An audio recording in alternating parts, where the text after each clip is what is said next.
Just before we jump into today's episode, just a few notes on tickets and live shows. We have got an All Made Up live show available for you on the 22nd of February here at Lee Spinners Mill at the Way Theatre. Now, if you've been to an All Made Up live show before, you'll know what to expect. They're always great fun. We've done loads in Edinburgh and many in and around town in Manchester. And on the 22nd of Feb, we'll be doing one right here.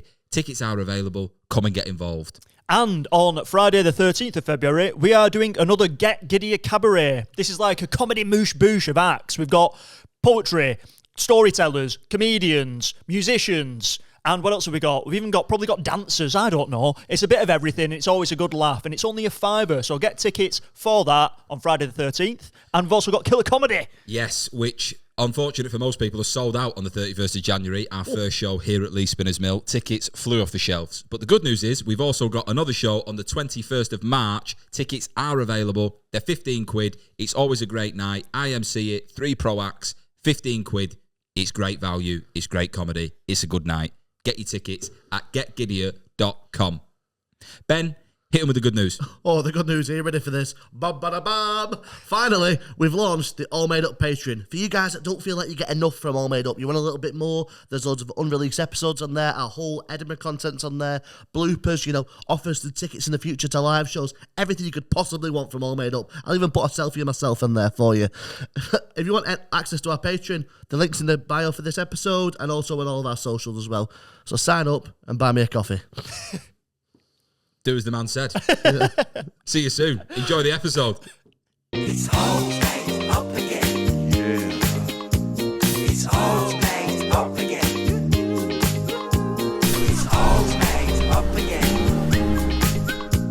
It's all made up again. Oh, yeah. Ready? Yeah. Hello and welcome to the All Made Up podcast with me, Harry Stacchini. Me, Lewis Coleman. And Ben Hart. The show where each week a guest joins us in the writer's room to create a story like you and we have never heard before. Not quite knowing what's around the corner or what we'll find along the way, as this podcast is exactly what it says on the tin. It's all made up. And a drip on end of my nose. I thought you were about to say it and then you were actually wiping your snoz. Yeah. Ladies and gents, thank you very much for tuning in for another episode of the All Made Up podcast. The first one we've recorded in 2026. Yeah. It's been a belter, hasn't it? It's been great. Oh, yeah, we've actually recorded the pod already. Usually, or the majority of the time, we do our intro before the guest. But this time, we had to do our intro after the guest because Ben needed to get going and Alfie Brown, who was our guest for today. And superb guest. Yeah. First time coming on the podcast. Alfie's someone who's been doing stand-up for, I didn't realise, 20 years. 20 years, yeah. He must start when he was like 17, 18. Yeah. But has had success in the past few months with a special that he released online. You can watch it on YouTube called The Last Cancelled Comedian. It is superb, well worth checking out. Got about 70,000 views in about 3 weeks or something like that. Yeah. And he was the guest today, and this is an absolute doozy of an episode. If you like your vocabulary, you've picked the best episode to listen to because it is littered in big words. Yeah, it is, isn't it? Which was the one which you said, which I couldn't... there was a few of them, weren't there? He dropped a favourite on this podcast is the word perished, and that came out. But there was a few. Perish isn't like respective of the vocab though, is it? Because perish is, we use that quite a bit. Yeah. What did he say? Liquid. He said liquid something. Your liquid crystallised screen. Yeah, something cool like Either that. way, the way he said it was better than the way we said it because we both looked at each other and thought, Christ, we're out of our depth. Yeah, you were tapping my leg under the table as if it's he's got some vocab, this lad. Yeah, exactly. I want you on my team. Yeah. But cracking episode, and Ben unfortunately is had to get off, so you've got me and Lewis. But it's been a busy start to the year for the pair of us. Yeah, very busy. We spent New Year's together. We did. We were playing a few games, one of which is called Grab the Mic. And you may have played this before. Maybe you haven't. If you have, you'll know. If you haven't, it is effectively a foam microphone is placed in the middle of 6 or 7 people that are at different levels of inebriation. You then flip a card which will have one word on it, and the first person to come up with a song that has the lyric that could be what in it. Yeah, so wins. there's playing cards. Essentially, you flip them over, and the word might be dog, and you've got to think of a Who song. Who let the dogs out? You've got to pick up the mic though and sing it as fast as you can. Go on, throw a few words out at me. Pipe. That's a tough one, that, isn't it? Yeah. Love pipe, Dwayne Heaven is pipe. a half pipe. Oh, If I die before I wake. See, Yeah. I'd win that one. I'll give you one. Convoy.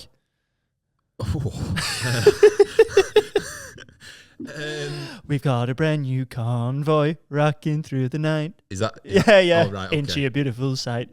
Sorry, There you that was go. a tough one, that. Yeah, that was a tough Let me give one. you a nice one. Birthday. Happy birthday. No, go for, I want you to do jump. Jump up and jump now. That shout, innit? That shout, yeah. Jump up and jump. Yeah, jump now. That's it. Yeah, that shout. It is Shout. shout. they do say jump in the song. There's definitely a bit that says jump. But if not, it goes jump up and get down. Jump around. Jump. Yeah, jump. House of Pain. Is that what it is? Yeah. Alright, okay.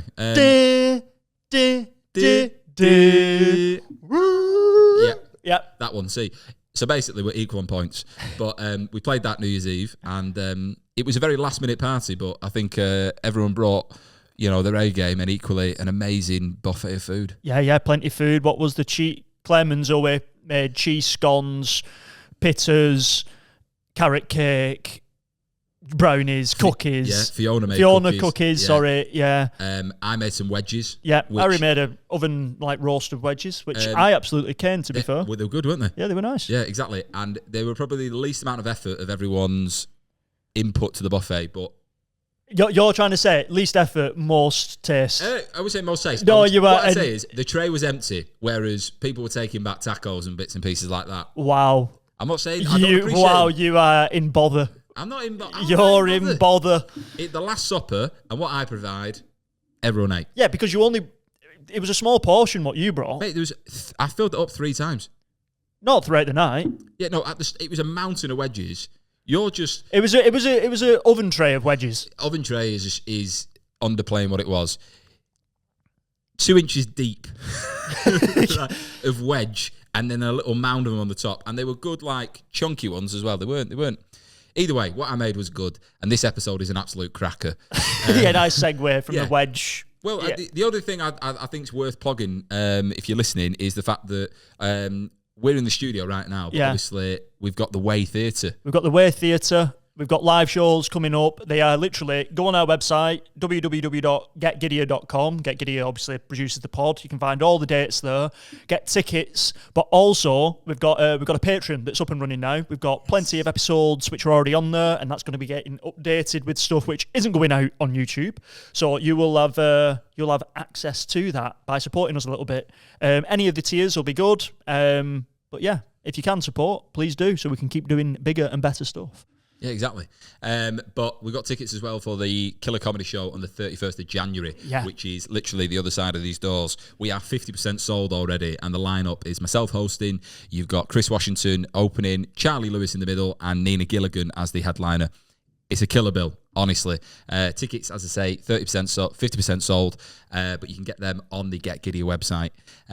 Other than that, I don't think we've got anything else to plug. No, just enjoy the episode. Enjoy 2026, and yeah, get us in your ears and your eyes. Yep, this is going to be all made up with Alfie Brown. Enjoy. Just a little bit.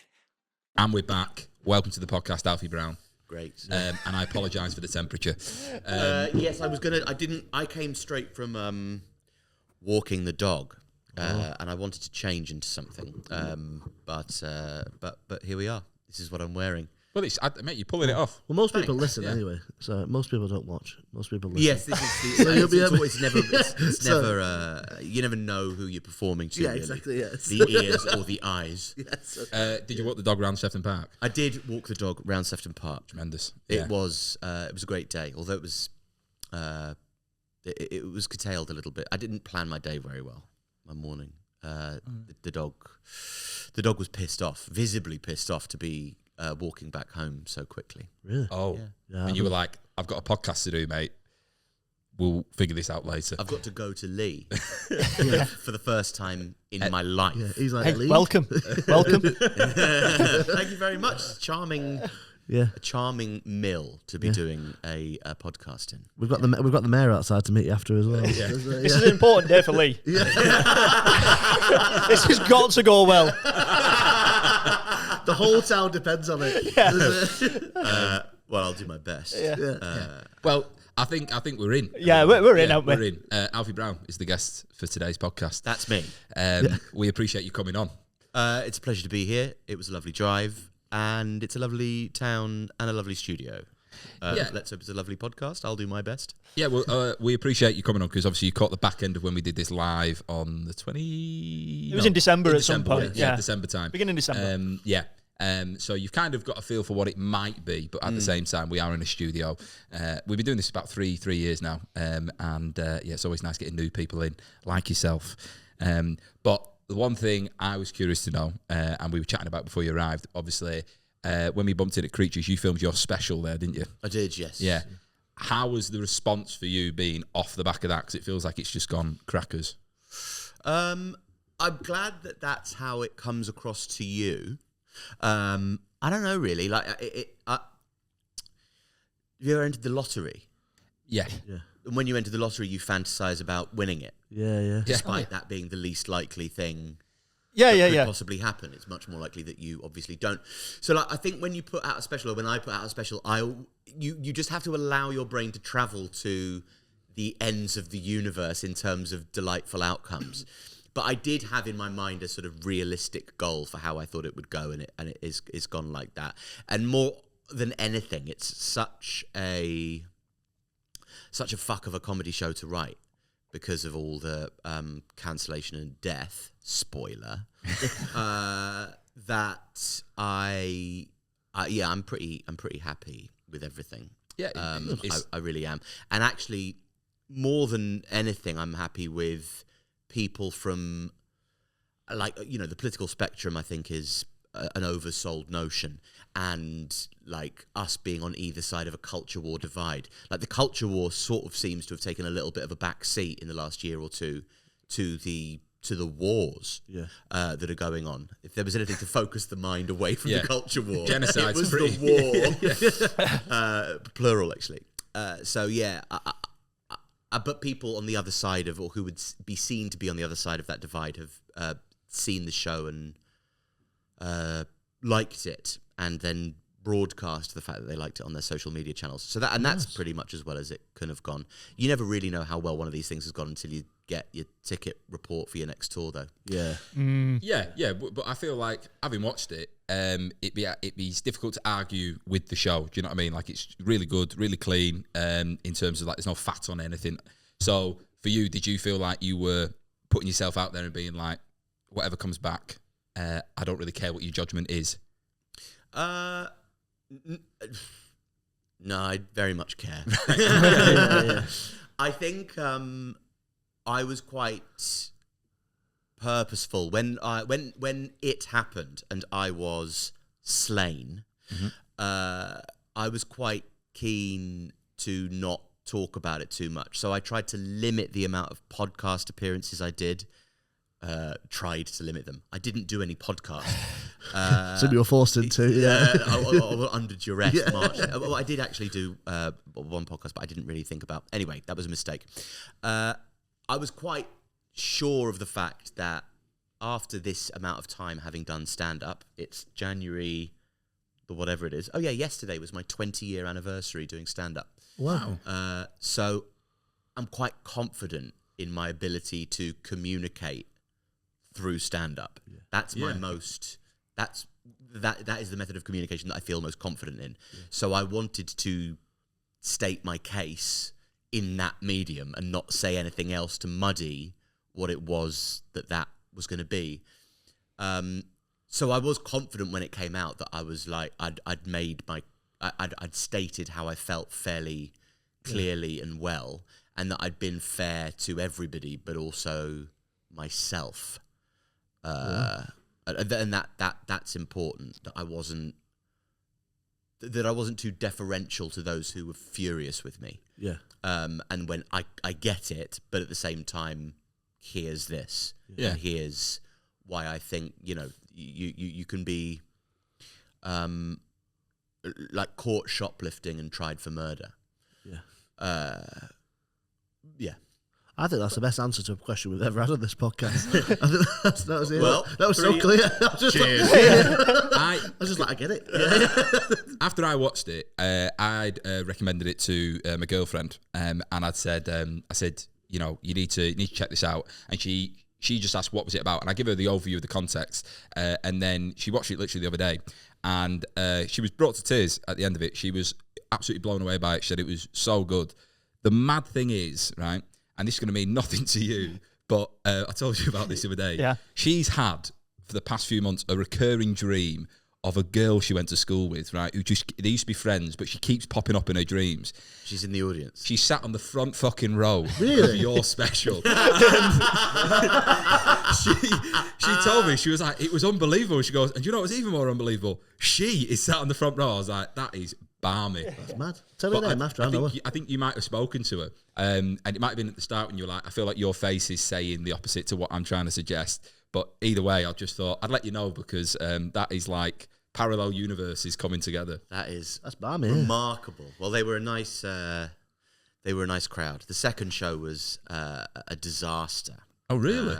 I mean, you've filmed specials before, Yeah. and done how many records of each? We've done When we three. did the one at Cultplex, we did 2 records. But I always find, because we produce them, I always find it really difficult to cut between 2 separate days because the energy is usually a bit different, and if you're looking a little bit different, because the lighting ended up actually being different the second time round as well, so we couldn't really cut between the 2. Yeah. So I don't know how you found it with your special. Did you use much from the second show, or was it majority of the first one? On the first special, you can see the level of my pint rise and fall throughout the show, depending on which show we're... That's stupid, isn't it? You have to drink. The second show was such a fuck that I didn't use anything apart from... There's one routine in the show about Nepo babies. Yeah. Yes. Great bit. Where I mention a list of Nepo babies, and one of the Nepo babies in the routine didn't want to be cited, so I had them replaced, or I replaced in the second show. So there's just a tiny moment where I go, Rosie Oddie, Right. instead of who it originally was. And How did you know between the first and second show that person didn't want to be cited? I knew before the first show, but I forgot. oh, right. Right. How I've been doing it on tour. That's like they heard it through the grapevine. Fucking hell. I like the idea that happened 2 weeks later. Just like, you went backstage and just said the name again, like, Do a vocal take in post in What have the you studio seen? in Soho. with all the stuff laughing in the background. Have you seen this stuff on Instagram now where it's translating people's voices but also changing the mouth shape as well? So like, there were, I think it was like a girl from Pakistan. The video that I saw was her speaking English and her mouth movement was English, but it said translated from Pakistani. You click on it and then it brings back her original sort of Crackers. language. Have you seen that? Yeah, you can, all the reels that I've put out for this show, you can enjoy in Hindi. Yeah. Well, this is it, but I was just about to say... Specifically that language. And Spanish, Portuguese, it does it automatically. Oh, wow. But that's what I mean. If there was a name that you needed to change... Just saying change it, there, yeah. just seeing what your ticket sales are going to be like. You know what I mean? Where are you touring? The Golden Triangle. Azerbaijan. Yeah. That's wild though, because It is incredible that it works out like that. It's and the technology is quite terrifying. I can't. Well, it was seamless. It was seamless because obviously I thought that she recorded it in English and then it was only translated from. I was like, flipping heck. That's crazy. Yeah. Wow. Unbelievable. because the one question I've kind of got about the special itself is, like, we're going to write a story here today, effectively, and you're the lead writer of that. But when you were putting that together, because it's just an hour and a half, was it a case of like, right, I'm going to build 15 minutes and then try it here, 15 minutes there, or was it a case of like writing a book and then trying to make it funny? Do you know what I mean? Like chapters. Yeah, what was the process? That's an interesting question. Well, the story in its chronology is the story, and of course, like some of the story that is in the show that you see on YouTube only happened halfway through writing it. Right. Yeah. So like it's constantly updating itself with various reactions and events that are taking place. It the short answer is it's the second one. It's the story exists, and then you write around the story. But I had lots of routines for a show that when I was slain, people have such a problem with the word cancelled because, well, you're doing a podcast, so you're not. What do you want me to be? Just dead on the floor, motionless, like silent, never doing anything. Like just because I've been uncancelled or whatever. Like, I was cancelled from something. That's cancelled. Yeah. Yes. Somebody cancelled me. I'd say rearranged. It's cancelled. Yeah, like I've been rearranged. That's a better way of saying it, maybe. but there were venues that struck a line through me. That is what being cancelled is. So just eat it. When that was happening, I had a show that I was meant to be doing. I was about to go on tour and do a London run and go to Edinburgh and all of that stuff. That I was on course to just try and write a show again. I was literally the next couple of days going to Australia, to Melbourne, to do the show and hopefully write it whilst there. Luckily, I was provided a lot of material. But that's actually what happened, is that the show over the course of the Melbourne Festival in the Greek Centre, that must have been pretty bad. The show sort of morphed from being all these jokes that I had with no narrative driver to the jokes sort of attached themselves to a narrative that happened after the jokes had been written. And then as the jokes became less relevant to what was actually going on, and actually the story was punched up slightly, the jokes fell away. Oh, wow. But I think the writing process is a very... it's something I've taken ages to get right, and I think that a lot of people have the way that they write is attached to a sense of bravado, and I think that comes from listening to too many Patrice O'Neill or Louis C.K. Interviews where I don't write anything down, and everybody goes, "Yeah, neither do I. I hate writing down. That's for school nerds." And actually, don't call me that. Don't call me that. Don't call me a school nerd. School nerd. Yeah. Different types of nerds. I'm back there again. It's like, School nerd. I think it's the way in which I worked out that it's is take the story on stage, try and develop it and listen back to it, and don't write anything down apart from bullet points. And then when you've got a joke that has some semblance of structure or a story or whatever it is that you're writing, then you take it away and you start scripting it. You just find different... When you have that relationship to the language that involves writing or typing or whatever, you write different jokes than you would write if you were taking it on stage. 100%. And then you take the written joke on stage and then you break it apart and give it its natural rhythms. And it's a process of assembly and deconstruction that happens between writing on stage and writing. But I think I've got to do both. But I don't think it's everyone. There is a right way to write. I think it's different for everybody. But yeah, it's the same when me and I worked with Adam Rowe on his show Juicy. Yeah, well, again, I watched that one. He had in July a story. And it was funny when he told it, because sort of like a tragically funny story and he's funny. That's a good combo. But over the course of us working on it, he added so much to it, and just finding jokes in each bit of tension. But the story existed all the way through. I think some bits of the order switch around. You go, if you mentioned that at the beginning, then you can tie that in the end. But the story exists before the jokes do. That's interesting way of looking at it, but it's just such a dense show, and very, very good, as I say. Thank you very, very much. Yeah, honestly, it was mint. I if appreciate you haven't seen it, go and watch it. Have we got a bit of time just before we get into this? What are you I was thinking? just going to ask, I'm curious to know what you're thinking maybe doing at Creatures. Oh, yeah. So I haven't mentioned this yet, but I may as well mention it now. And also, don't hold me to anything I'm about to say, because it's very much a movable feast. We'll just bleep the whole thing. It's going to be like one of those ADHD tone soothing sounds.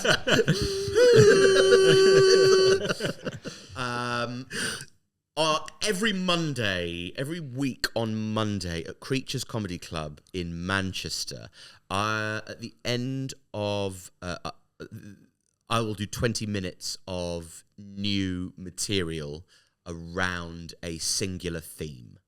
I will try and write.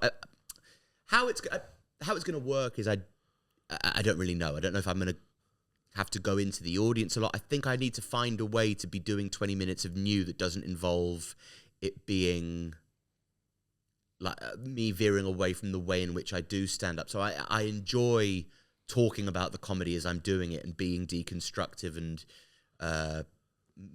meta, if you'll allow me that wank. I enjoy that. So it's a difficult thing. But yeah, 20 minutes of new every week, and I'm going to stick it out on YouTube. I don't know if you or the listeners are familiar with Josh Johnson. Is that his name? The American stand-up comedian who does an hour of new every week. Wow, that's unbelievable. So I think it must be that he opens for himself on tour. Yeah. He's on The Daily Show as well. Is his name Josh Johnson? Hey Siri, search Josh Johnson. And yeah, it's an idea that I kind of got from him. That's the chap. There we go. Josh Johnson. Hurrah. Check it out. And yeah, I'm really excited about it. Initially, I wanted to do something kind of topical. Yeah. And it's essentially come from my despair at the necessity of social media.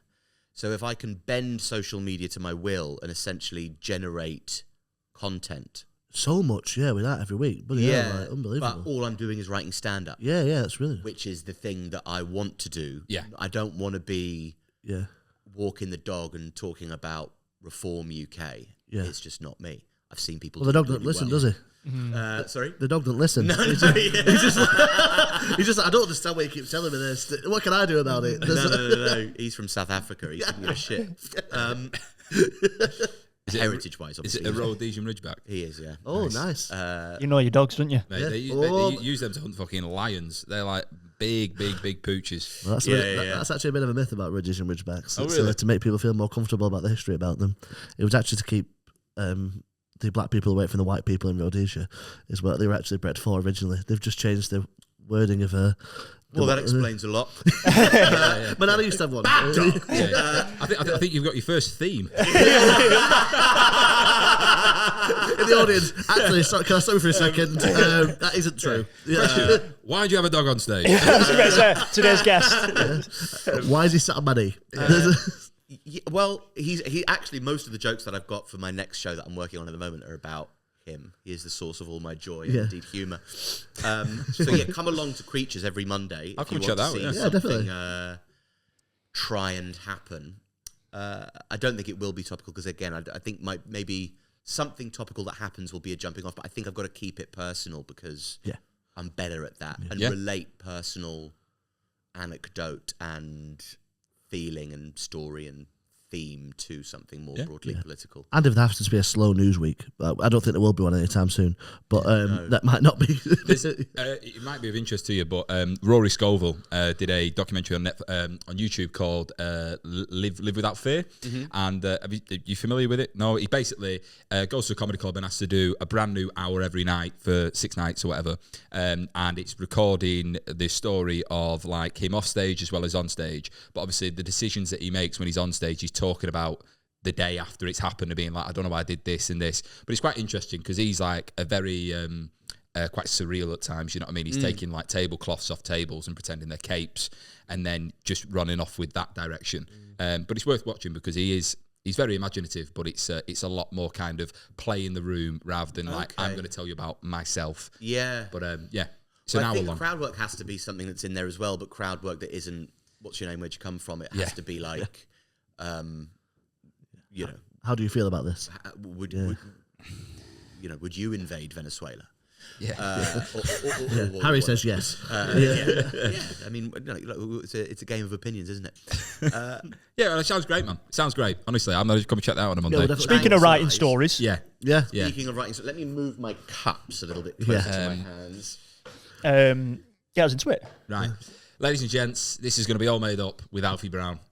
Enjoy. I like that. It's all made up, baby. Alfie, Yes. welcome to the writer's room. Thank you so much for having me in it. You are more than welcome. You are today's lead writer. In front of you, you've got 3 pots: starting sentences, ending sentences, and curveballs in between. But before we jump into them and build a story, we're going to create a character together who's going to be our sort of champion for this story. So, what would you like your character's name for today to be? Amos. Amos. And have we got a last name on Amos? Amos Sazerac. Sazerac. Right, okay. Don't ask me how to spell that. Yeah. I'd love to see your attempt, though. Yeah, I'll just put Saz. Sir Azza. Sazza. Acker. I mean, look, it is a thing, but also he's sort of Peruvian. Okay. But the family history is very mixed. So, like, the heritage, I mean, he hasn't done his, what do you call it when you send You, spit? me, and 23. Yeah. Something like that. A really bad name for a service that is that. Yeah. Well, he's Should be like, called Spit Don't Swallow. Spit don't swallow, find out who your dad is. Yeah, exactly. have you done that? Have you done that before? No. I did mine. I tell you, I did mine. And you're like, I did mine, and I'm 96% English, but 94% Lancastrian. Wow. Which is like, I said, this is what a Steve. purebred looks Some breed. like. he just took a sip of his brew, looked at you and went, it's some breed. Yeah. So do you know where the other? So you're 96% English, 94% Lancastrian, 2%. I think it's literally the Midlands. I don't think it's that far. And also, like the other like 4% is like Scotland, Ireland, and Iceland. So clearly, Iceland? there's clearly like maybe a Viking link there from a long time ago. But yeah, Not tanning anytime soon, then are you? Right, okay. Amos is how old, sorry? Just to get an age on him, because he's Peruvian. Yeah. He's 47. nice. Oh, right, okay. And where is this set? Where is it set in Peru or is it set in the UK? Where's No. He's he left Peru. There was he'd heard this thing that he fucked his credit rating basically Right. in Peru, and he'd heard that when you move to a new country, your credit rating resets. So he looked at the options, and he had not pen pal, but like an email exchange with various people, because he's part of like a lot of online forums. Yeah. He's very big into Comic-Con, and like he's a big Star Wars School nerd. a school Little nerd. school nerd. Yeah. Still nerd, yeah. That's the name of the forum. Well, no. He's a film nerd. He's Okay. not a school nerd. Yeah. So there you go. Right, different nerd. type of nerd. Another nerd Yeah. there, little film nerd. It's quite cool to be like a film nerd these days. Yeah, like, yeah. Like maybe 10 years ago, into all that stuff wasn't cool, but it's actually quite cool now, isn't it? Well, I think they found a community, and the online space has really helped them feel more at home. So, like, he of course he's miles away from Peru now, in sort of Powys in North Wales. Okay, In where? Powys. I thought you said Paris, funny. Right, I was Paris, the Paris of North Wales. North Wales, right, okay. Yeah. Equally mountainous. Yeah. You know what I mean? Peru, mountains, North Wales, mountains. I thought you meant Paris. Yeah. There's a lot of. I mean, he likes arable land. Okay. And he's No, 40 so what year did he move? So he's 47 now. When did he move to Powys? He's been there for a good 15 years. 15 years. Right, okay. You sound like a baby saying Paris. I know, yeah, Powys. Powys. Is that what you say? I don't know Powys? if you're a fan of the Chainsmokers song. But I always sing it. We were staying in Powys to get away from your parents, and I thought, wow. Right. I like Powys in the springtime. Emily and Powys. Austin Powys. Austin Powys. Right. Right, okay. And who's he living with at the moment in Powys? He lives with his dog. Lives with his dog. He lives with his dog. He's had girlfriends, but he's never really managed to make anything stick. I think if he belonged to a younger generation, he might have been able to live his life through the prism of a rather helpful neurodivergent diagnosis. Right. But sadly, our older friends don't often have that and have to work these quirks out for themselves. And that's what he's struggled with. Yeah. But also he's happy. He's content. I love the idea that he's explained all of that to his dog, and the dog's looking at him like, "Mate, you're hard work, you." Hey, can we get a breed on the dog? The dog is a miniature Yorkie. Mini Yorkie. He's got he can't walk that much. So he bought the dog to get him out of the house and so he could do some exercise, but he knew that he wasn't going to be able to. What's wrong with him? What's He's just obese. Oh, okay, fair. Yeah. He's thinking about jabs, but he's tentative. Yeah. Yeah. And what does he do for a living? He works for the council. Nice. Yeah. Powys. The Powys Council. That's got to be the name of the episode, isn't it? What football team does he support? Powys Saint-Germain.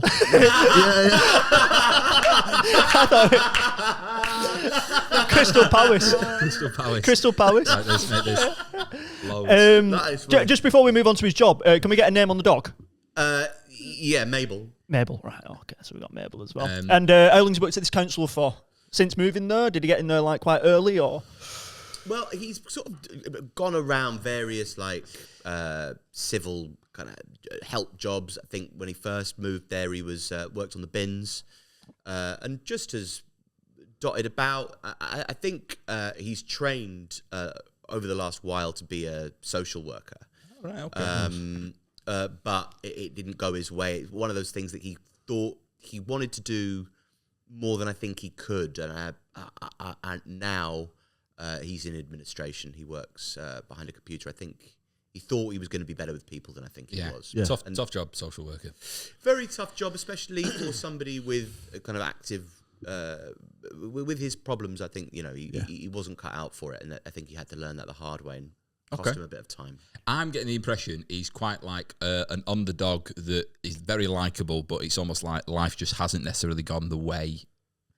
You're cheering for him, but he's failing. I wouldn't say we've got anything yet that says we're cheering for him. Like, why are we cheering for him at the moment? Yeah, well, I think it seems like he's made some not bad choices, but maybe the slightly wrong choice, if you get what I mean. Like he thought he'd be good at that job, but he wasn't, and he's tried his best. Or does he have a social circle, or is he a bit of a loner?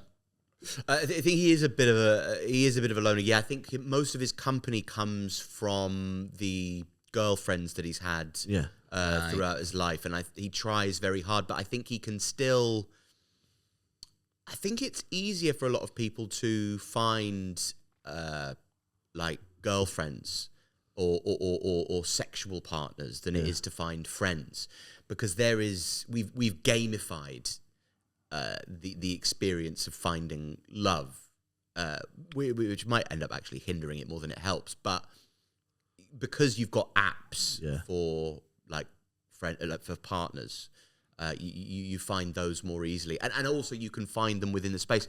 His social life mainly exists online, and I think that's when he thrives. And I think if we're going to get behind him, it's going to be because he wants to sort of break free of the shackles of his solitude and find the value of life outside of a liquid crystal screen. And just on that, I absolutely love the way you put that. Yeah. But Two titles for the episode already. Liquid crystal screen. I like that. I was just going to say the film element, because he's into his films. What is he doing something with that online? Has he got a community online where he sort of talks about films? Does he have like a Twitch account? Like, where does he express his love for film, or what is he watching DVDs every night when he comes home from work? What's his relationship with film? He likes analog media. He has a big collection of physical Blu-rays, memorabilia, that sort of thing. He very into that, and his small but very pleasant house is one of those. It homely with clutter, and the clutter of a life spent enjoying collectibles. I think the reason why he wanted to be a social worker so much is because he's such a valued member of the online community, where he's able to organize his thoughts and not so encumbered by the aspects of outdoor social life that he finds so difficult. And he thought, well, I'm helping out so many people in the Star Wars community. I should now help out people in Powys. Yeah. I like the idea. 15 years ago, he's probably caught the back end of Blockbuster as well, hasn't he? I don't know if there was Blockbuster in Peru. I'm assuming there was, or some variation of it, but obviously that element of physical media, going renting something, and that 15 years ago, that was when like Netflix started coming about, really, because I remember I was getting to uni and watching stuff online as opposed to going to the... 15 years ago, it was 2026, 2011. Yeah, so I suppose we're just mourning love film. Yeah, exactly. And cancelling our love film subscriptions. Exactly, and then, and love film, that was life. I went door to door selling love film in Sheffield for a day because I didn't realise that's what I'd signed up for. You didn't love it that much, did you? No, I didn't. Oh, they were awful. It was so good. Yeah. Went for an office job in Sheffield, got the office job, landed it, turned up the next day for the job. They was like, oh, your manager's outside at the bus stop. I was like, Is it? Right, okay, but I'm pretty sure I interviewed for being in here. Went outside, we went into 30, 40 minutes outside of Sheffield city centre towards these like estates. On a bus? And with this scouser, and we're walking around door to door, snowy as, I'm freezing cold, and he's knocking on doors and he's flirting with all the women who were coming to the door, all the single housewives, or just like single mothers, and just being like, "Are you right, Gail? Do you want to check out my iPad? I seen you got a nice pussy," like that, because they had a cat. But He was saying that? yeah, he's saying it to him. I just thought, fucking hell, I can't spend too much longer with this guy. But the women were loving it as well. How's that going down then in the community? What was the response to this one? He now runs Netflix UK. But the thing was, I wondered why my special didn't get I think his picked name up. was Harvey Weinstein. you wouldn't mind, but they were actually into it. Yeah. They were like, because it was like, I was like, how are you taking this guy on, sort of thing. But it was like, they mustn't have had such boring lives that like, oh, someone's taking an interest in me here and having a conversation. I left midway through. I just said, You're look, knocking on going, hello, would you like to buy a film subscription? oh yeah, I didn't even get to that point. I just got a bus back home. I think I got some Pringles and left. Yeah. When you're in that era of like trying to find work, and you kind of go, I always thought I'm gonna work in sales. Like I left school at like 16, 17 and didn't have anything that would get me a job. So I went, tried to get a job in sales, went to shitty little part of Hammersmith, above a newsagent, one of those doors at the side of a newsagent where there's a room above. Yeah. I get in there, go, I'm ready for my sales job for a salon, a chain of salons, and they, like an American guy who was really kind of spilling over his suit that was bought like when he was a different shape, I think. And he goes, okay, you're going to Braintree today. And I go with this bloke. That wasn't it? The other side of Braintree London. in Essex. Yeah. Wow. And Luke Wright, the poet's joke, the most ironically named place in the UK. And I go, this guy with this, it's me and him. He's the spit of Chris Martin from Coldplay. right. Wow. And I'm only 18 years old, clean shaven, very skinny, and short hair. Which I now have. And in that, I look a lot like Jake Shears from the Scissor Sisters. When all the beard comes I can away see and the that, weight is lost, I look a lot like Jake Shears from the Scissor Sisters. And we were wandering around Braintree. I realised that this is just a way of flogging overpriced salon visits to old ladies. Really, like, I hate that. I thought it was going to be, I was going to be selling units and to the gab to other people. And the way in which the only way we could get them to stop was I would stop them on the street and go, hey, I'm Jake Shears from the Scissor Sisters, and this is my friend Chris Martin from Coldplay. Would you like to visit Braintree's foremost salon? And they're all, oh, well, that sounds nice. Thanks very much indeed. That's lovely. Oh, aren't you nice, boy? I got lunch in the Wetherspoons and got off. It was the most depressing. It's bleak, innit? Yeah. Really, really bleak. Oh, horrible. It's like con people in That's what I was going to say. Yeah. It's a con, isn't it? It's just... At least Love Film's a cracking service. Well, yeah. But at the time, I just could not. Could not compute with Not that. if it involved sexually harassing people at their doorstep. Yeah. That's where I draw the line. No, but it's All right, like, love, nice tits. Do you like film? Just look at my iPad. Bushy collects birds. Yeah. And you're like, That's it. It was sort of like it was like making like advances, but with the animals. They He's were going to you like, okay, yeah. Now you have a go. You go, hello, nice twat. Joint. Cat. Her husband's in the back. Yeah, I'm on, mate. He's carrying a female fish, a pregnant fish. That's right. Right. Anyway, back to the story. Yeah. We've got a bit of meat. We've got plenty of meat on the bones there, I think. At the moment, we've got Amos Sazerac, 47. He had a poor credit rating in Peru, so moved to Powys. He's into sort of Comic-Con and stuff like that. He's a big film nerd. Does loads of stuff, good stuff online for the film community. Sort of feels like he's helping out and then wanting to social work so we could help out in person, real people's lives and have an impact. He has a miniature Yorkie called Mabel. And yeah, like we said, he's a social worker. So I reckon we've got enough there. Yes, to get into it. If you pick out one of the green lines there for us, Alfie, and where there is a blank, say Amos, you can pick out two actually. Pick out another one, and we'll have two greens. We can have option A and option B. So option A is okay, and in the blank, I'm saying his name. Yes. Yeah. Bingo. Amos decided to work part-time as a Deliveroo bike rider. okay. Amos attended a cosplay event to find love. I mean, that is just poetry, isn't it? Yeah, that for me feels like it's got Star Wars written all over it. It surely does. Yeah. It surely does. I think it's a natural answer, isn't it? I think that's the yeah. Which, you're the lead writer though, so obviously you choose. We're just your humble assistants. Well, I mean, look, these could both easily be true within the framework that we've erected for him. I suppose he could have worked part-time as a delivery bike rider to try and lose some of his excess. Of course, Mabel not having helped him do that. And maybe he... yeah, I don't know. But no, I think he attended a cosplay event to find love. He's done that a few times, I think. Yeah. His cosplay events, he seeks them out. Obviously, he has the North Wales fandom community. There's a lot of cosplay events that you can go to and attend. I believe there's a rather nice bingo hall in Rhyl where they hosted one some time ago where he attended. And what he didn't realise is he was actually... It's kind of like love at first sight. When you love, what do you call it? Love is blind. That's what it's called.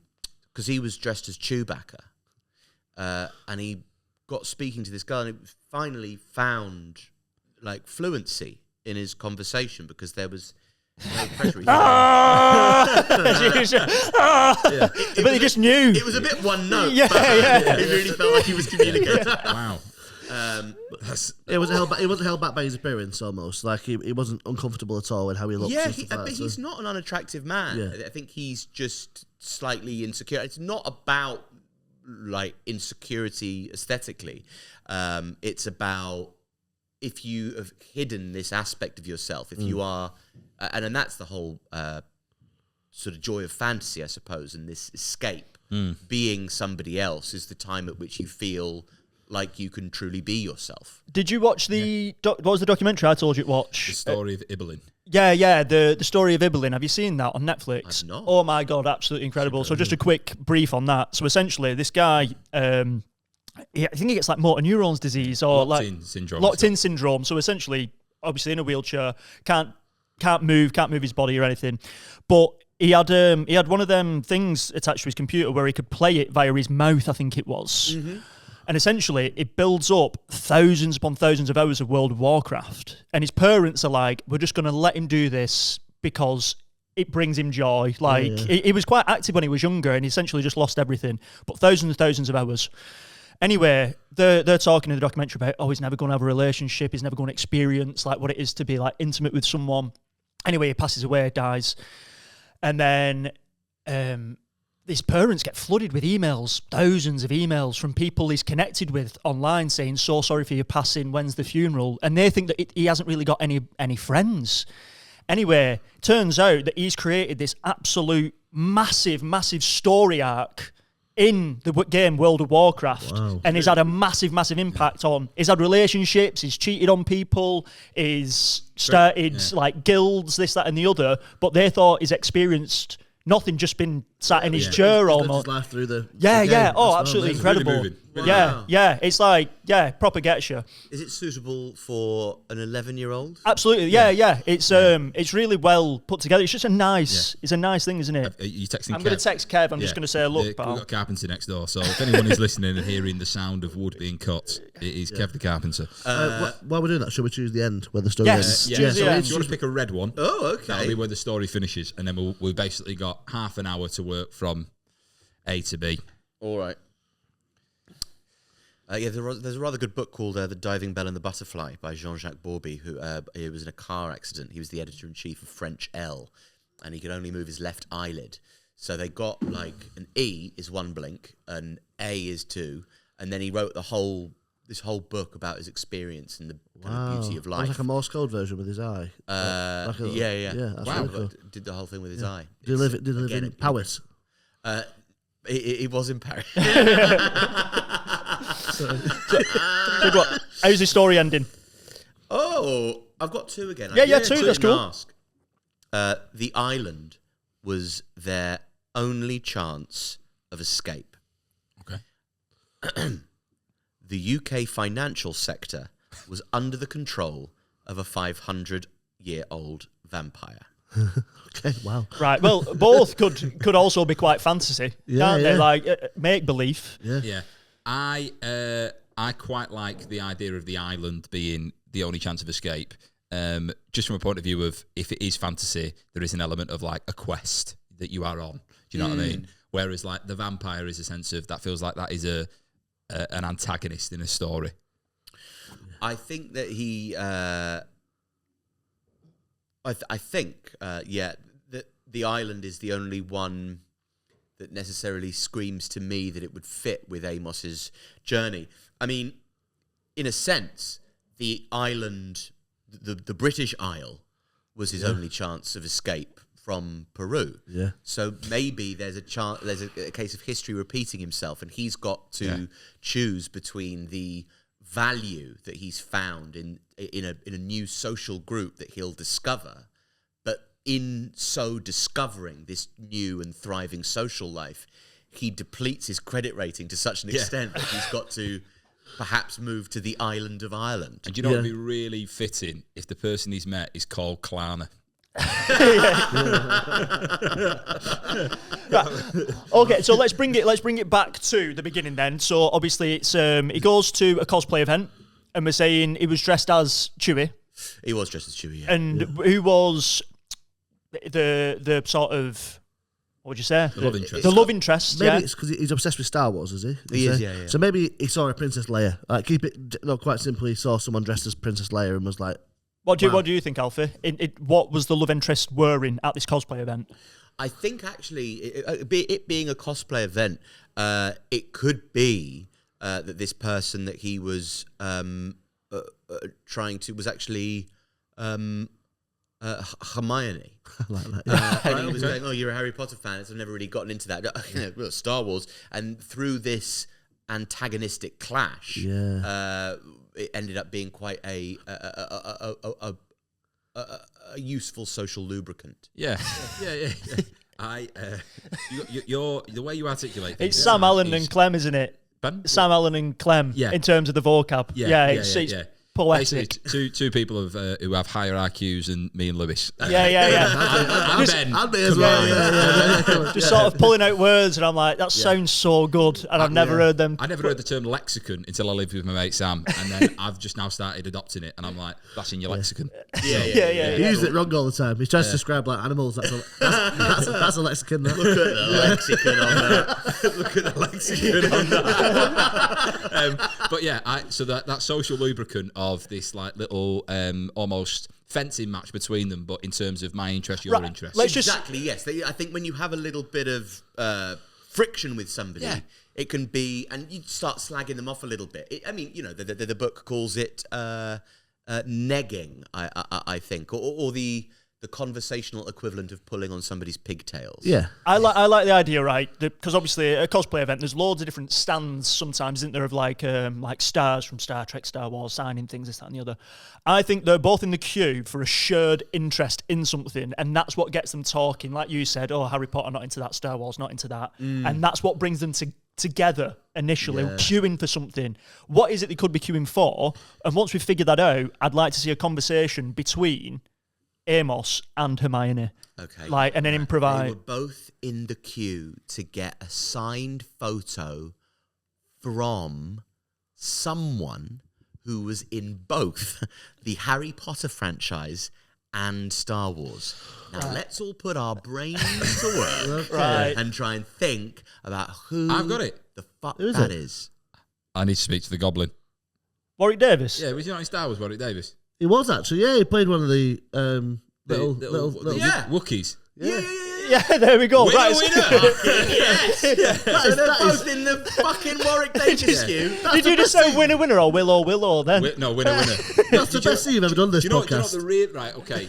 On the topic of Warwick Davis and Harry Potter, me and my girlfriend have this running joke, okay, where when she can be hormonal at times, right, okay, she goes, it's not me, there's like a little goblin that lives inside of me, okay? Yeah. Now, this goblin is called Jemima, right? And I had a meeting with Jemima today, and there are times when, if we're having a discussion, I'll go, I need to speak to the goblin.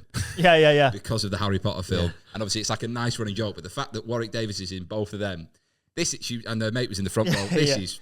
overlaps with all sorts. Yeah. Right, Need to okay. speak to the goblin. Right, You so- become incredibly erect. I need to speak to the goblin. But yeah, I need to speak to We're in the queue Yeah. for Warwick Davis. He's signing he's released a book or he's in a film, whatever. But this is where Hermione and Chewie both meet. Yeah. So let's just improvise You this. seen extras? Yeah. That really funny scene Warwick Davis where he falls out of the car. Yeah, Just want to say that's just it.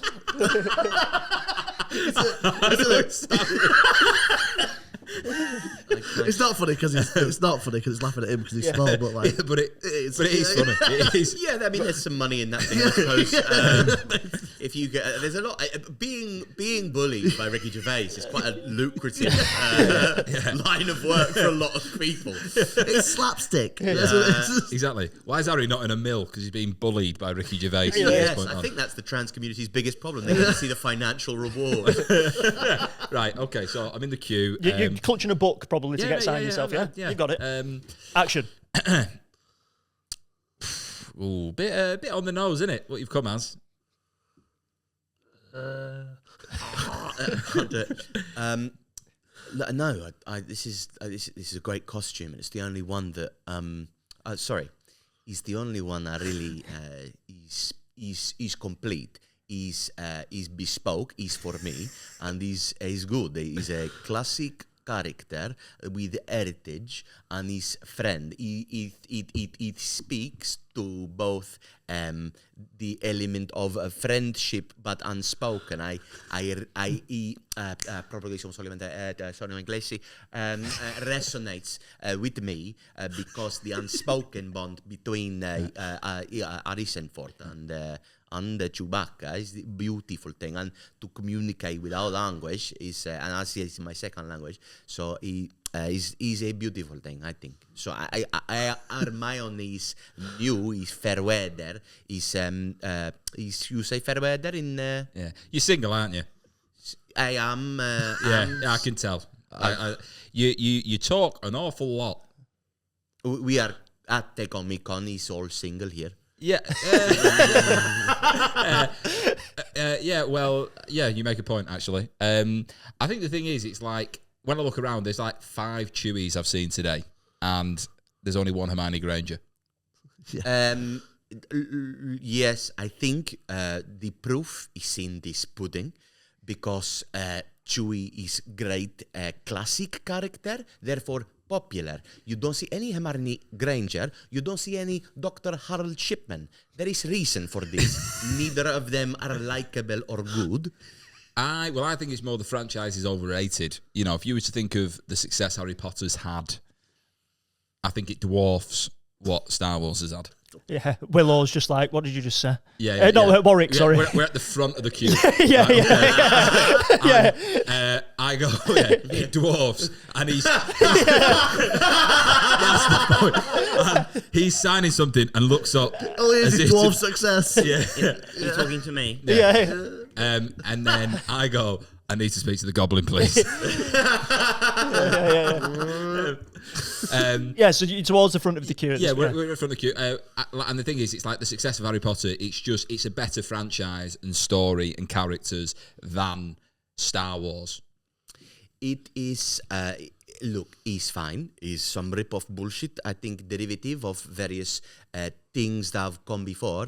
And in terms of world building, so his world is a hard word in Spanish accent to say, is inferior to what Star Wars represents with its allegorical power to empower the underclasses to rise up against evil and oppression, and all Harry Potter tells you to do is, if you are orphan, you can be magic bastard. It's no good. Yeah, and you'll get into a private school because your dad went there.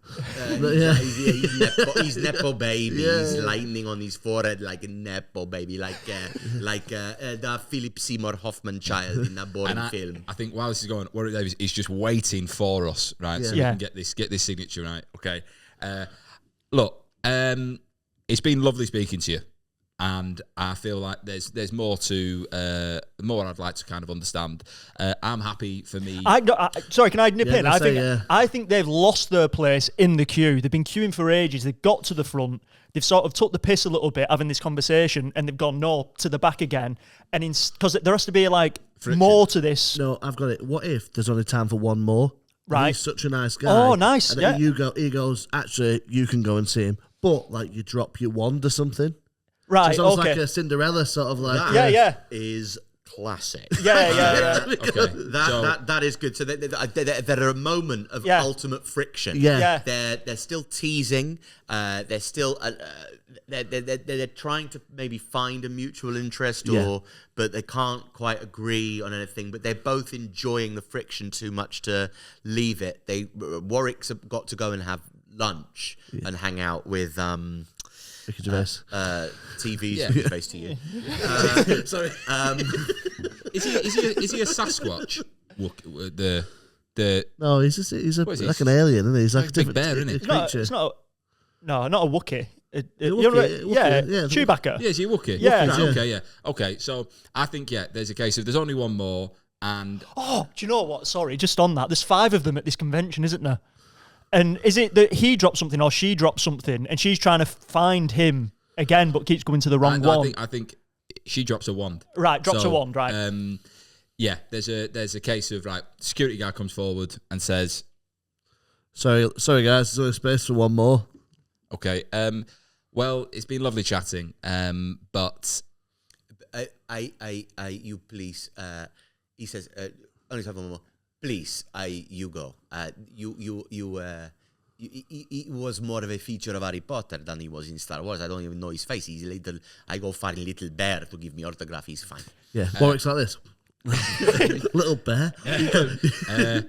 Okay. Well, that's very kind of you. Thank you. And then I think as I turn in such haste to get all of 3 foot towards the desk, my wand is dropped, and at this point,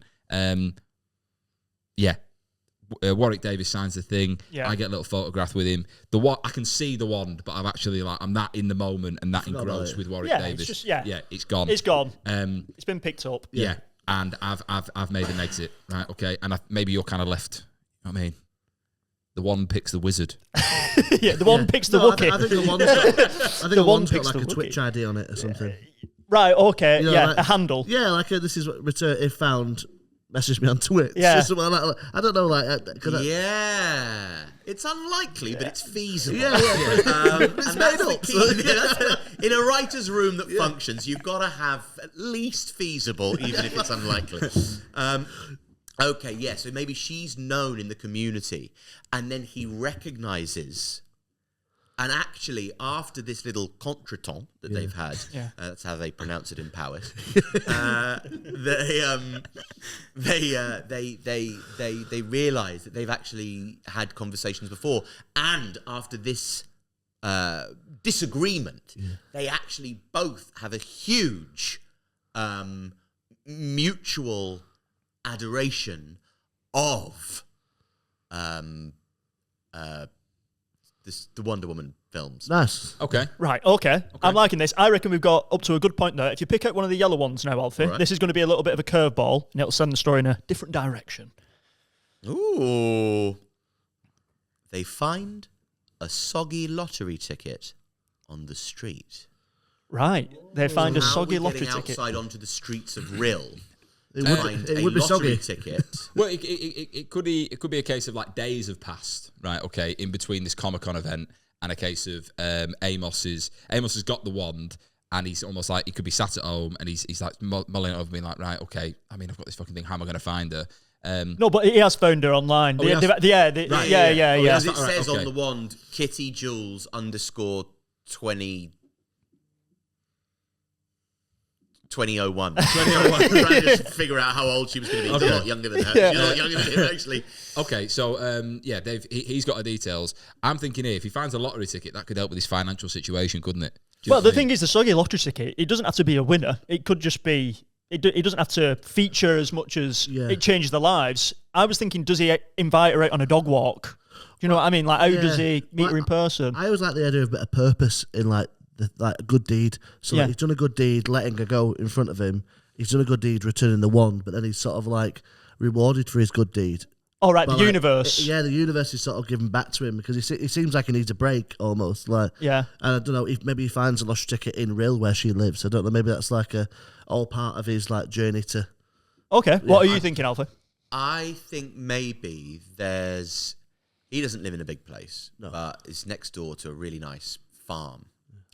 And he says, look, if you want your wand, you don't live too far away. Do you want to come over and go for a walk and pick up your wand? And on the way to collect her wand, she goes, look, thank you for the wand. I found this lottery ticket if you want it.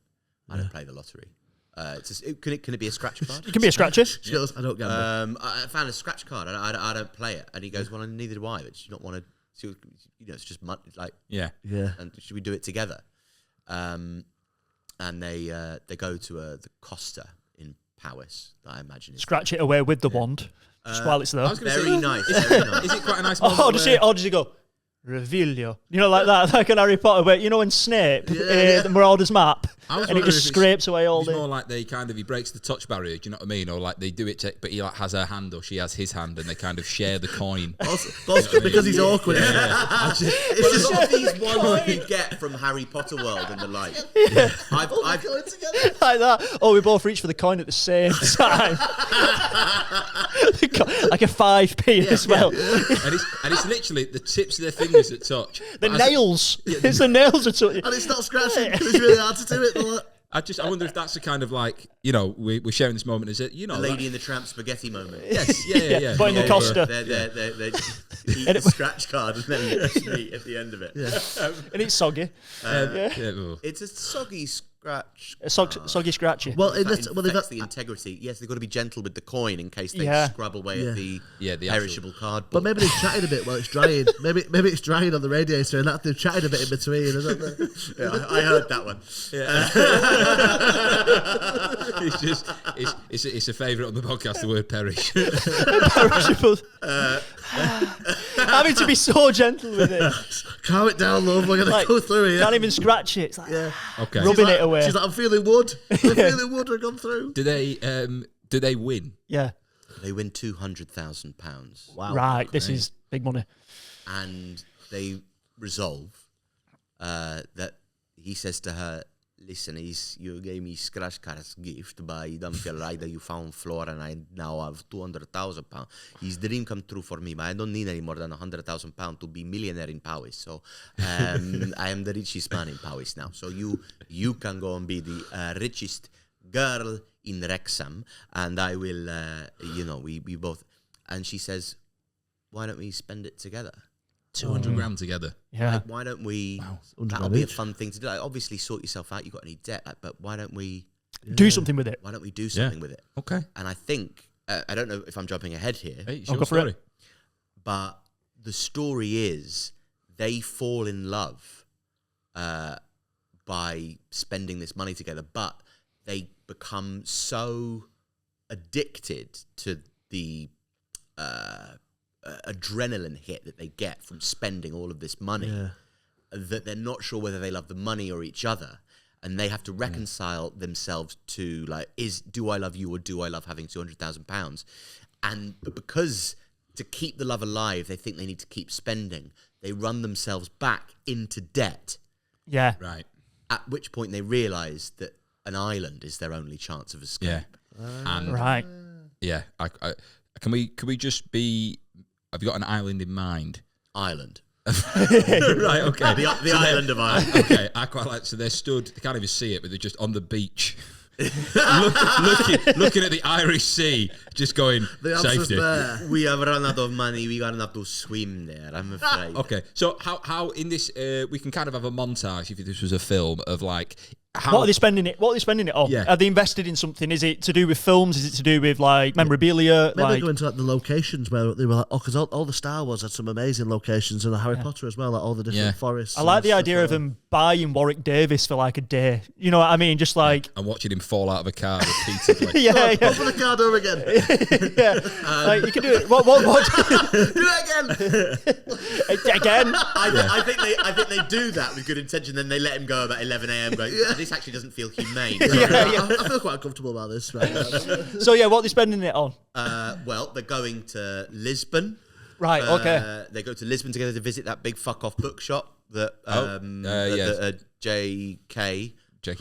Rowling from Jamiroquai wrote a lot of Harry Potter in. Oh yeah.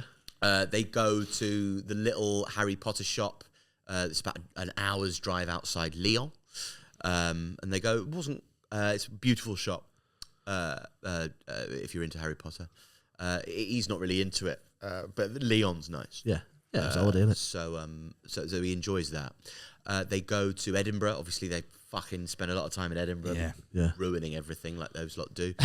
And they go when the fringe is on, so they put up. They're like, oh, we don't care about the class hotels. Yeah. They go to a show and like go, oh, this isn't very funny. They go, well, yeah, it's not for you, is it? Go to the, That's what the guy says at the end to them. It's not for you, though, is it? They go and see a Phil Ellis show and go, I don't know what. Sorry, I don't know what that. What I don't. I've never been to live comedy before. I'm not sure that was a good first show.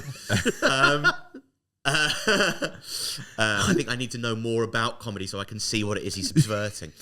I don't have the time to get into a whole new thing now, but I'm having fun. Yeah, they go. I don't know where was Star Wars filmed. It's not that famous bit on the Space. desert. It's not Tatooine, Is it I know that, but- Lebanon? They filmed a lot of it. No, the big. Yeah, I'm not. Yeah, they filmed a lot in Lebanon. They filmed a lot in. A lot of it was in the studios, I think, particularly the ice stuff. Yeah. Well, they go to Lake Garda Right. because that's where they filmed when Anakin and Padme got married. It was on Naboo. Yeah, that was that's filmed a bit in of a sore spot for Amos. Those sorry. the new films, but He goes there. It's like Garda in film. the space of say 6 weeks, they've Yeah. spunked all this dough. Yeah. oh yeah, Okay. But quite quickly they realise that the endorphin hit they're getting is more from the expenditure of. So they're going to eat in all the best places that they can. They're going to flying all the best ways. It's Uber execs only. They're living a good life, and the original interest that was the jumping off point of this spending has fallen by the wayside. The spending has taken focus from what they were originally spending on, and now they realise that they have this new shared. It feels naughty, and it actually feels quite sexy to spend that amount of money with a degree of abandon. Do you know what I mean? Oh, Like, yeah, do you yeah. ever get, It's literally just for almost themselves. Turned on by spending money you don't have. Mate, Oh, I yeah. just got my car service yesterday, right? Okay. Calm down. Yeah, when I paid over the £400, I was electric walking home. Yeah. I was like,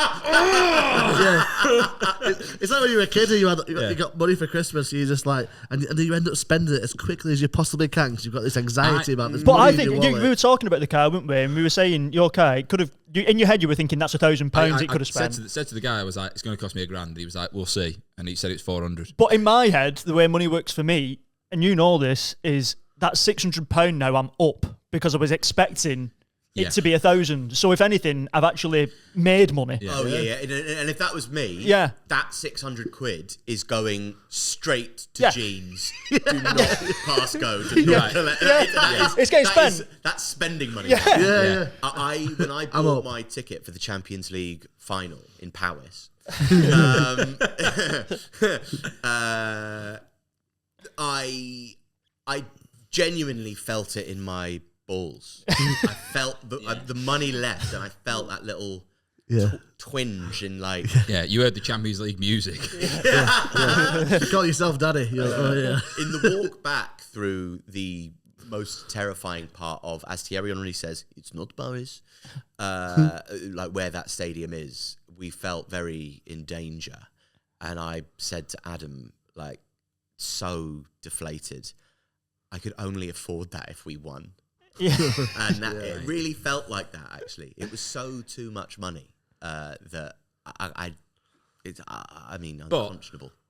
I'd rather spend money on experiences than like things. So, these two people here are spending it on experiences. Yeah, they've had a mint time. They start spending it on experiences, and they lose sight of what the value is, Yeah. and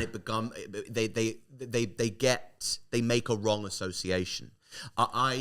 I spent £600 on tickets to the Merseyside derby last season between Liverpool and Everton. Really? Saw Diogo Jota's last goal. It was my son, my 11-year-old's first Premier League football match, and singing the Diogo Jota song with him on my shoulders, sat in the cop, like this cacophony of noise, like throbbing around the set. It was just such a beautiful moment. And when I'm dying and like he's by my bedside, he fucking better be. Like he's not going to go, Dad, do you remember the PlayStation? Yeah. He's going to go, do you remember when we went to go? Yeah, exactly. Yeah.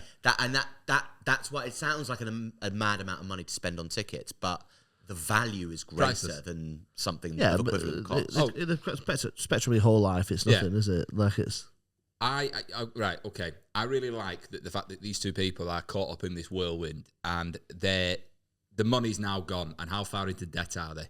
Yeah, I want to know the debt. Well, he's got a 2 up, 2 down in Paris. The value came in about 135, I think. Okay. He had a kind of fairly well-paying job, like a decent salary that allowed him to get a mortgage. Obviously, he came to the country with a fresh, clean credit rating. Yeah. So was able to get the money off the bank, and also like back then it was just a little bit easier pre-2000. No, it was post 2008. Oh drat! But still works. And also his okay. So he's remortgaged that because he's been living there. He's paid a lot of it off, but he's just remortgaged it. Okay. So there's another 135 in debt. In debt, perhaps. She's done the same thing in Wrexham. She's 75,000 down now. We're a few months down the line, and I think after the montage where it's all spend, and we're enjoying the life. There's a moment, and the first scene that you see after that montage is them not getting on in a hotel in LA. Yeah. They don't know what they're doing there. They've been to Universal Studios. They resented it. Take that Chewie costume off, will you? I quite. Harry Potter. Well, I didn't know Yeah, where that is or what that is. It's just like one of the In parks LA? within Universal Studios. Yeah. Oh, okay. So yeah, Harry Potter World would be one of the places to probably go to. I quite like I'm just aware of. Yeah, we've got like a few minutes to wrap it up. The image here of them in this hotel room, and they're quite defeated, but at the same time, you said him having the costume on. I don't think he's got the full costume on. I think He's been selling parts of it, and he's left with the hands. No, I reckon he's left with the feet. Right, okay. So he's sat in his underpants with hairy feet. Yeah. Okay, on the edge of a bed, and Hermione is behind him. Her wand's like taped. Do you know what I mean? I reckon he sold her wand. You know what I mean? Yeah, I reckon there's that's like the cutting blow. Maybe that was one of the reasons why they're at this point now where it's almost like, I can't believe you've done that. Do you know what I mean? And yeah. Do you think they go to the island together, or do you think that it breaks them? Do you think there's a moment of clarity where they're like, this is ruining us both? You know, we need a fresh start. Or do you think that they go separately? I think that they originally, of course, they would have liked to have flown in, international flights from LA. Yeah. When you live in Paris, you're flying into Manchester? Probably, yeah. Yeah. Too expensive. The only way to do it was to get a sort of jump flight that went everywhere and actually landed in Shannon Airport. That was because they spent so much money. The only flight that they could get that got them anywhere back near where they lived. That's bad. You've been to Shannon. Back to Shannon. Right, Ireland. Back Yeah. to Shannon Airport. is that in the south? It's sort of central. Yeah. Just, I think if you want to go to Galway, It's like Knock, Shannon, and Dublin, isn't it? Yeah. Them the ones you'd fly to for Galway. It's still 2 hours. Yeah. Got a wedding there soon. They've not quite sorted out their airport geography, the Irish, but they have many redeeming qualities. That besides, as a nation, Just in case anyone's listening. All Irish listening going, I'm glad he said that. I was about to turn this off. Beamish, the drink Beamish, the cork-based stout. I think reason enough to travel 2 hours in a car from Shannon or indeed Knock. You won't get it in Dublin because they have the sort of capital city arrogance. It's like but Cork, very cool place. I like. Did it a football tournament though. Played Cork's there. I used to live there, Cork. I used to live there. Yeah. The place Trebogan, it was like a holiday camp. I used to work there. And it was I remember telling Jason Burney his head nearly fell off. He was like, I've never met anyone who's ever known that holiday camp before. I was in Cork last year and I flew there, got on a cruise ship to go and do some shows and ended up back in Southampton. And bearing in mind, Cork is like a very distinctive accent. And I was surrounded by Americans on board that after the first gig I did went, so what part of Ireland are you from? And I was like, you what? I was like, you've been around Cork, obviously mad accent, but Cork's a great city. Yeah, so they fly into Shannon. Okay, this is what we've got. Yeah. So they've gone from LA. It's this like it's in tatters, the relationship, I imagine. It is, and I think there's been this big emotional scene where they have everything out with each other, and they on the plane, but the guy next to them's like. Well, because they were allocated the seat busy. It's a busy flight, and the only 2 seats left were either side of a sort of Munster youth rugby player. Yes, Munster. That's the local team. It's got a Limericky kind of team, isn't it, Munster? And so very like a built and strapping young man, but socially still as nervous to be caught in between 2 warring, penniless fantasists. Yeah. He finds it very and. So would you like to improvise this scene? Yeah, we can do. Yeah, we can do. In between, Ben, you're sat in between, obviously. You're not afforded the seats to sit together. I can't fucking believe you sold me wand. It was the only way. We both had to make sacrifices, and you is the wand is part. You cannot be too attached to your possession when we both are to blame for the situation we find ourselves in. But you are conceited, and you think ever since we first met, because I give you Warwick's signature and I don't take for myself, you think I give you everything, I am the only one who makes sacrifice. You never make sacrifice for me like I make for you. That wand is symbolic of the fact you never care about me, eh? It sounds like he's got a fair point. Fair point there. I don't think he's anything to do with you. Sir. Sorry, I'm sorry. I respect your physique and know that you are intimidating. He's 14. Yeah.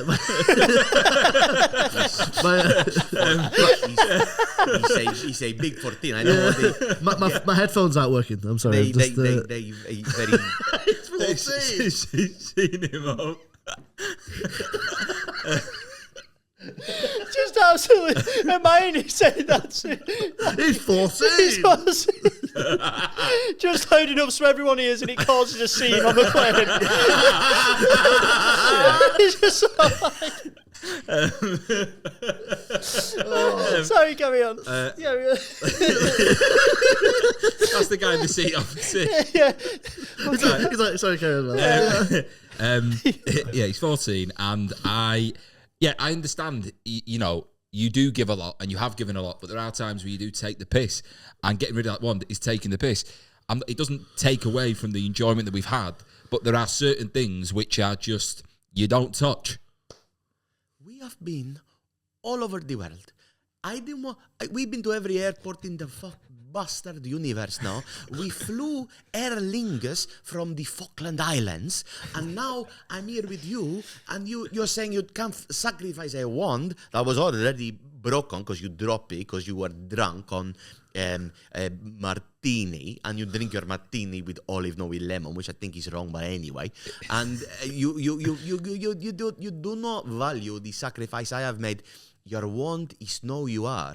You had a beautiful soul. I fell in love with you. I didn't fall in love with the money or the experience. I fell in love with you. I'd rather be with you in real than like with any amount of money in any other places we've been. These experiences only made what they are because you are who you are. And now you say you want a wand, you don't value who I am the same way I value who you are. I know I'm only 14, but that seems pretty nice. Financially, I am worse off having known you than if I'd ever met you. Okay, I was mortgage free on my £75,000 house in Wrexham, and now I'm mortgaged up to the eyeballs. Well, it's not my fault you found a scratch card. We both infected by the same disease of consumerism. Ladies and gentlemen, we are just going to land in East Knock Airport. We will be landing in 5 minutes, please. I'm going to tell you. You told me this flight was to Shannon, and now he says knock. This is nightmare for me. What are we going to do when we go to Ireland? I can understand them. They can understand me. English, but not like in the traditional sense. It's almost a dialect rather than an accent. You know what I'm saying? I suggest the moment we land, we call this off completely. Because you never loved me. I did. And then you sold my wand. And for me, there's no way back from that. And I'll be taking this young man with me from the airport. I'm 14. Yeah, I'll be chaperoning you. Okay, right, sorry. Right. But I think chaperone involves some sort of legal consent from his guardian. Well, he's legally, I don't think, safe around you. So...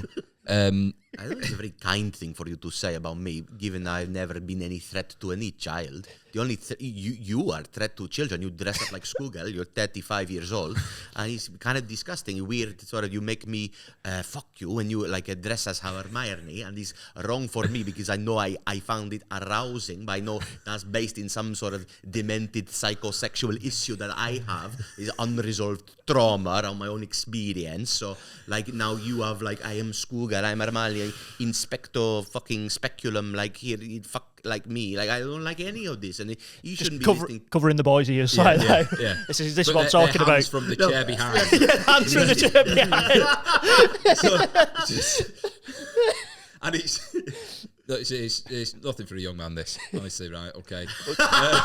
This is absolutely shocking. Do you think it ends there, maybe? And like sort of like an artsy film, like it doesn't really end. It sort of like ends with them sort of. It's just fat with your hands. I was just there was such tension there. Then you just absolutely That's popped disgusting. it with that. No, it's just because could feel it. It came out your ass. No, it came out my hands. I did that, and it come out my hands. I can't smell Right. it. To wrap this up here, You wrap it up. I really like the idea of the fact that this is like you've been so articulate in your answers, and like and that boy in the middle's been like, yeah, he's got a good point, and there is that feeling of like it is unresolved, but they're both still up shit's creek. Do you know what I mean? So for me, does it finish like on the plane, or is it a case of like they get out the airport and you've got two people stood waiting, like, I don't know, for a taxi for a bus, and it's almost... Yeah, because they was in a queue together at the last point, and that's where they first met, and they're at a queue waiting to leave. It ends in the queue and at the airport. The person in front of them in the queue is Warwick Davis. No, go on, Alfie, what are you thinking? I'm thinking something like this argument finishes, and it finishes with him saying, I love you, but I think you never love me. And she says, I just don't think I can. I can't recover from this. I can't recover from this. They get their baggage from the carousel at Knock, apparently. Yeah. And she says to him, look, should we go and let's go and sit somewhere and wait while we sort out how we're going to get back across the water. And then they go to a pub, they have a pint. There's a quiz machine, and there's a choose the round, and it's fantasy film. Okay. And they win £200 from the Nice. quiz machine, which is enough for a 1-bed flat rental in not nearby. Yeah. And they set up in Ireland. And Oh, their lovely. credit ratings refreshed. They run away from their debt, change their names. He's no longer Amos. Yeah. And he maybe he's never been Amos Sazerac.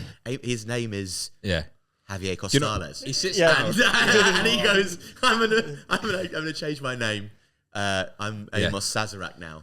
Joe, it'd just be really funny if he sat there and said, listen, babe, I got something to tell you.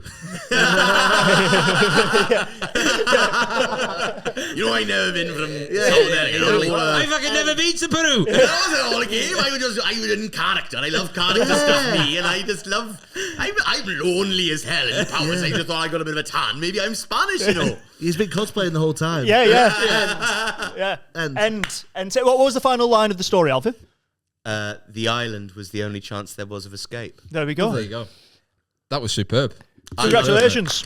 I think the only tragedy is it isn't being made.